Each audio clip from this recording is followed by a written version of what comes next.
கர்த்தரும் இரட்சகருமாகிய இயேசு கிறிஸ்துவின் நாமத்தினாலே இந்த காலை வேளையிலே உங்களை அன்போடு கூட வாழ்த்துகிறேன்.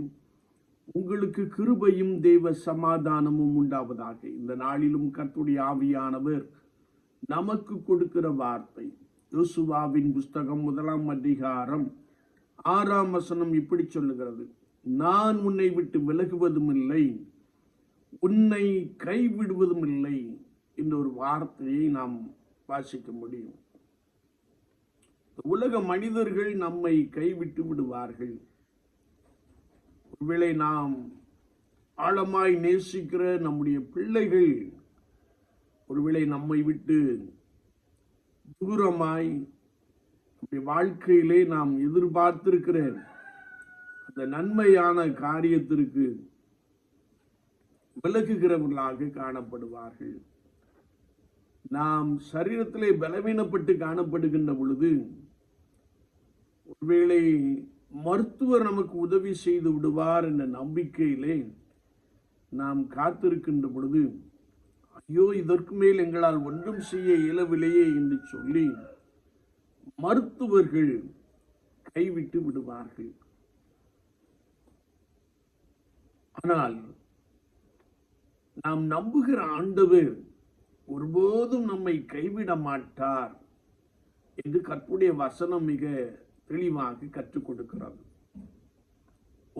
ஒரு மனிதர் மிகப்பெரிய செல்வந்தாராய் வாழ்ந்து கொண்டிருந்தார்.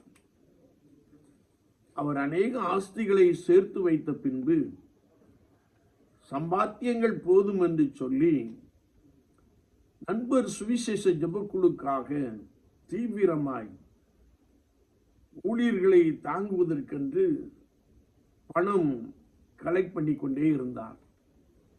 திடீரென்று அந்த நல்ல மனிதர் சிக்காகி சிஎம்சி மருத்துவமனையிலே சேர்க்கப்பட்டார். நாட்கள் சென்றது. மிகவும் கிரிட்டிக்கலான சிச்சுவேஷன். மருத்துவர்கள் கைவிட்டு விட்டார்கள் என்று சொல்லி பிள்ளைகள் மிகவும் வேதனையோடு கூட காணப்பட்டார்கள். அப்பொழுது அவருடைய 3 மகளிர்களில் ஒரு மகள் தான் ஆராதிக்கின்ற கர்த்தருடைய சபையாருக்கு, ஒருவேளை அந்த போதகருக்கு அவர்கள் தெரியப்படுத்தினார்கள், மருத்துவர்கள் கைவிட்டு விட்டார்கள், என்ன செய்ய வேண்டும் என்று தெரியவில்லையே என்று சொல்லி அவர்கள் ஒருவேளை போதகரோடு கூட பேசினார்கள்.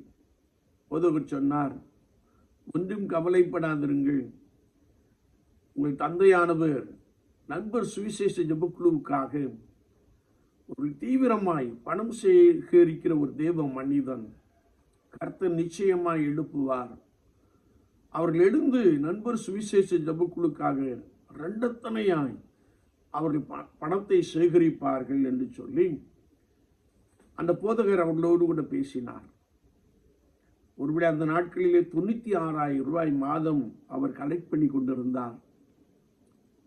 மருத்துவர்கள் கைவிட்டு விட்ட நிலைமையிலே பிள்ளைகளும் சபையாரும் ஆண்டவரை நோக்கி கூப்பிட்டார்கள். சபையில எல்லாரும் ஜெபித்தார்கள். அது ஒரு ஞாயிற்றுக்கிழமை.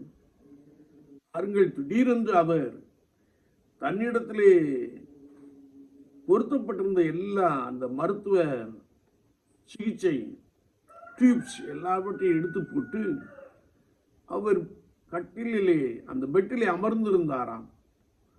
மருத்துவருக்கு இது சொல்லப்பட்டது. மருத்துவர்கள் ஓடி வந்து பார்த்தார்கள். ஐயோ, இது இயற்கைக்கு அப்பாற்பட்ட ஒரு பெரிய அதிசயம். ஆண்டவர் தான் பெரிய மிராக்கிளை செய்திருக்கிறார் என்று சொல்லி ஆச்சரியப்பட்டு போனார்களாம். என்னை கேட்டுக்கொண்டு இருக்கிற என் அன்பு சகோதரனே, சகோதரியே, உன்னுடைய சரீரத்தில் உள்ள வியாதி உன்னை நெருக்கிக் கொண்டே இருக்கலாம். நெடுநாள் வியாதியஸ்தலாய் நீ காணப்படலாம். ஆனால் கர்த்தருடைய ஆவியானவர் உன்னை பார்த்து சொல்லுகிறார், நான் உன்னை விட்டு விலகுவதும் இல்லை, உன்னை கைவிடுவதும் இல்லை என்று சொல்லுகிறார். நீங்கள் கர்த்தரோடு இருந்தால் அவர் உங்களோடு இருப்பார் என்று 2 நாளாகமத்தின் புஸ்தகம் 15 அதிகாரம் 2 வார்த்தைகளை நாம் தெளிவாய் வாசிக்கிறோம். எனவே உங்களுடைய சரீர வேதனைகள், வியாதியை குறித்து நீங்கள் கவலைப்பட வேண்டாம். ஐயோ, மனிதன் என்னை கைவிட்டு விட்டானே என்று சொல்லி நீங்கள் கலங்க வேண்டாம். ஐயோ மருத்துவர் எங்களை கைவிட்டு விட்டார்களே என்று சொல்லி நீங்கள் பயப்பட வேண்டாம். உங்களோடு கூட ஒருத்தர் இருக்கிறார். அவர் கர்த்தராகிய இயேசு கிறிஸ்து. அவர் உன்னை விட்டு விலகுவதும் இல்லை, உன்னை கைவிடுவதும் இல்லை.